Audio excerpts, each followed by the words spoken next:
If the H.G. Wells atomic bombs didn't exist, then what destroyed Hiroshima and Nagasaki? Let's take a look at the aftermath. Is this Hiroshima? Is this Hiroshima? Is this Hiroshima?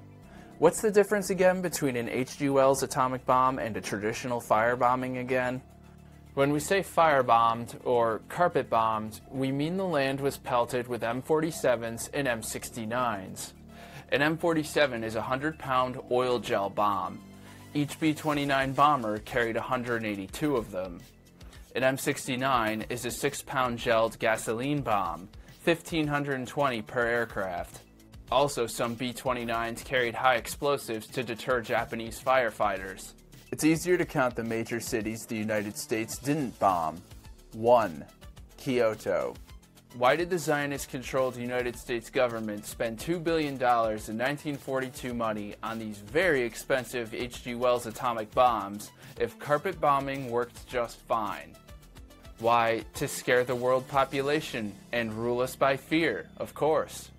Hiroshima and Nagasaki were chosen because they were among the last cities standing and were mostly made of wood. A fire could incinerate them to the point of looking like they were vaporized by an atomic bomb. But maybe our eyes deceive us. Maybe we need testimony from an eyewitness. With his background as a combat pilot, aeronautical designer, engineer, manufacturer, and military strategist, Major Seversky's advanced viewpoint and opinions are of vital importance to every citizen. After visiting the major areas of the Pacific, I arrived in Japan. I began the study to which I had been assigned by making an aerial tour of the islands of Honshu and Kyushu, which encompass the main portion of industrial Japan. I flew over Tokyo, Yokohama, Yokosuka, Nagoya, Osaka, Kobe, Akashi, and dozens of other towns and cities which had been subject to intensive air attack. Some of these towns are so close together that they seem almost continuous industrial sites. All of these areas of annihilation presented approximately the same visual pattern. The smaller towns were totally burned out. Seen from above, the prevailing color was pinkish, the effect produced by the piles of ash and rubble mixed with rusted metal. Similar pinkish carpets were spread out in the larger cities, except that among them stood large and small modern concrete buildings in factory structure, unscathed bridges, and other objects that had withstood the impact. Many of the buildings, of course, were gutted by fire, but this was not apparent from the air. I was keyed up for my first view of an atom-bomb city, prepared for the radically new sights suggested by the exciting descriptions I had read and heard. But to my utter astonishment, Hiroshima from the air looked exactly like all the other burned-out cities I had observed. There was a familiar pink blot, about 2 miles in diameter. It was dotted with charred trees and telephone poles. Only one of the city's 20 bridges was down.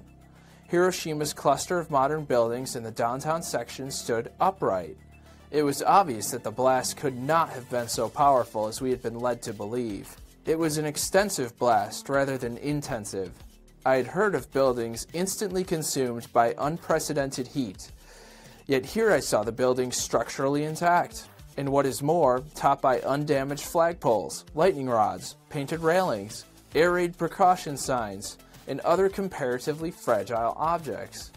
At the T-bridge, the aiming point for the atomic bomb, I looked for the bald spot where everything presumably had been vaporized in the twinkling of an eye. It wasn't there, or anywhere else. I could find no traces of unusual phenomena. What I did see was in substance a replica of Yokohama, or Osaka, or the Tokyo suburbs, the familiar residue of an area of wood and brick houses razed by uncontrollable fire. Everywhere, I saw the trunks of charred and leafless trees, burned and unburned chunks of wood.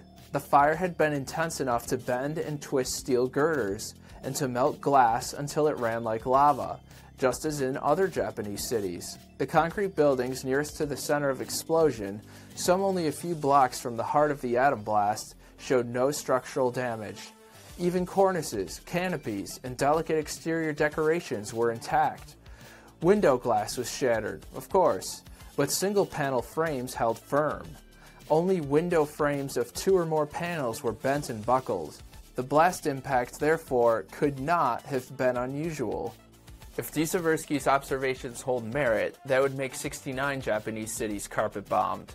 Or, you could believe the official narrative, that the B-29 Enola Gay flew 31,000 feet in the air and dropped a uranium bomb named Little Boy that detonated 1,900 feet over Hiroshima at 8:16 a.m. on the morning of August 6th and killed 80,000 people instantaneously.